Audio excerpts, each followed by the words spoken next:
প্রতিদিন আমরা বাঁচার মতো করে বাঁচতে পারি, কিন্তু প্রতিদিন যে সূর্য ওঠে সেই সূর্য কিন্তু আমাদের জীবনে প্রত্যেক দিনকে কিন্তু একটা নতুন দিন হিসাবে দর্শাতে পারে, যদি আমরা সেই সূর্যকে দেখার উপলব্ধি করতে পারি। কিন্তু প্রতিদিন আমরা বাঁচার মতো করে বাঁচতে পারি ঠিকই, কিন্তু আমাদের সমস্যা হলো বাঁচতে হয় তাই আমরা বেঁচে আছি। হ্যাঁ, আমি আবার রিপিট ইউ, আমরা বাঁচতে হয় বন্ধুরা, তাই আমরা কিন্তু বেঁচে আছি। বাঁচার মতো করে কিন্তু আমরা বাঁচছি না, কেউ কিন্তু বাঁচার মতো করে বাঁচি না। বাঁচতে হয় তাই বেঁচে আছি, খেতে হয় তাই খাচ্ছি।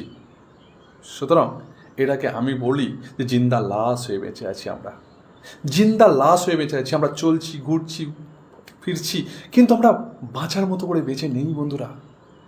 আপনি যে ভিডিওটি এখন এই মুহূর্তে দেখছেন, আমি আপনাকে ডাইরেক্টলি প্রশ্ন করতে চাই, যদি হিম্মত থাকে আপনি কমেন্ট সেকশানে আপনি আপনার হাতে আঙুল টাইপ করে আপনি লিখুন কি আপনি কি বাঁচার মতো করে বেঁচে আছেন, না বাঁচতে হয় বলে বেঁচে আছেন। আপনি মন থেকে উত্তর দেবেন, মন থেকে। আপনি কিন্তু একজন জিন্দা লাশ হয়ে বেঁচে আছেন। শুধু আপনি নন, আমরা সবাই প্রতিদিন বাঁচতে হয় বলে বেঁচে আছি। প্রতিদিন আমরা বাঁচার মতো করে বাঁচতে পারি, কিন্তু আমাদের সমস্যা হলো বাঁচতে হয় বলে বেঁচে আছি, এটা জিন্দা লাশ হয়ে বেঁচে আছি আমরা বন্ধুরা।